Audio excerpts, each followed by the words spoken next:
রুমে আসার পর সিমলা বলল, তোমাদের পরিচালক জিল্লুর রহমানের মনে দুঃখ আছে।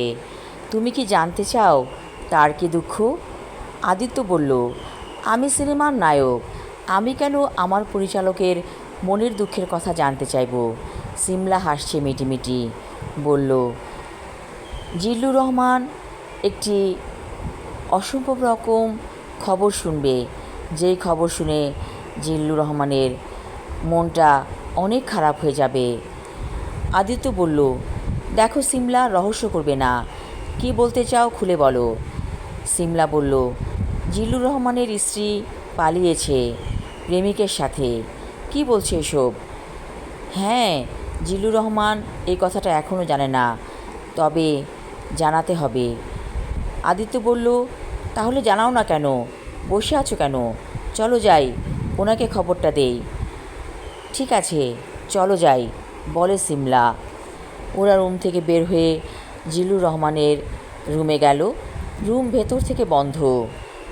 কলিং বেল টিপতেই জিল্লুর রহমান ঘুম ঘুম চোখে দরজা খুলে বললেন, কি হয়েছে? সিমলাকে দেখে চমকে উঠলেন জিল্লুর রহমান। বললেন, আরে ভাবি, আপনি কখন এসেছেন? সিমলা হাসছে, বলল, এই তো এসে পড়েছি, স্বামীর টানে আসতে বাধ্য হয়েছি। জিল্লুর রহমান বললেন, এসো, রুমে এসো তোমরা। ওরা বসতেই জিল্লুর রহমান কাঁদো কাঁদো গলায় বললেন, আমার স্ত্রী চলে গেছে। সিমলা বলল, খবরটা শুনেছেন তাহলে? শুনেছি, আমার ছেলে ফোন করে বলেছে। সিমলা বলল, প্রচণ্ড খিদা পেয়েছে, চলেন আমরা ক্যাফেটেরিয়াতে যাই। জিল্লুর রহমান বললেন, এখানে ক্যাফেটেরিয়া কোথায়? আমরা তো রীতিমতো জঙ্গলে শুটিং করতে এসেছি। ঠিক আছে, আমি বুয়াকে বলছি চা দিতে, সঙ্গে কিছু খাবার। শুটিংয়ে বুয়া রেডি করাই ছিল, কারণ শুটিংয়ের জন্য এসব মানুষ ভাড়া করে আনতে হয়। বুয়াকে চায়ের কথা বলতেই বুয়া বলল, ঠিক আছে, আমি চা বানিয়ে আনছি। কিছুক্ষণ পর চা আর বিস্কিট এলো, ওরা খাচ্ছে।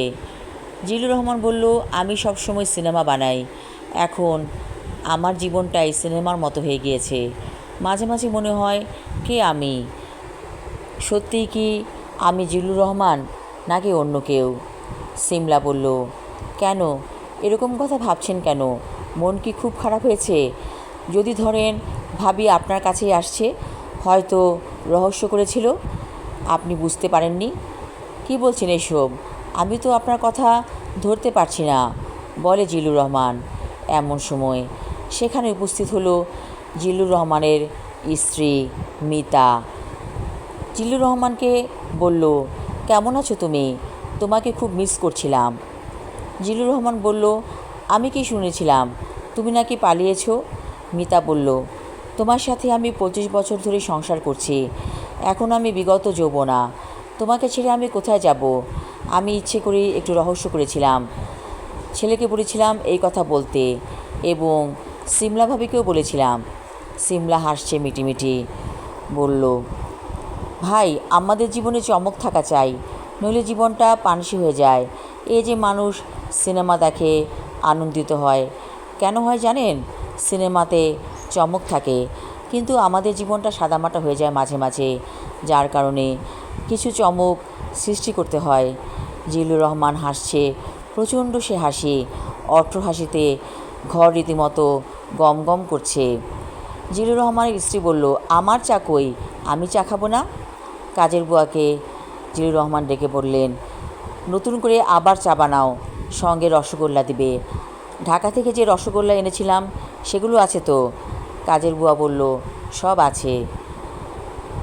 আমি আমার লেখা ছোট গল্প কে আমি পর্ব 3 এবং শেষ পর্ব পড়লাম। আশা রাখছি সবার ভালো লাগবে। ধন্যবাদ।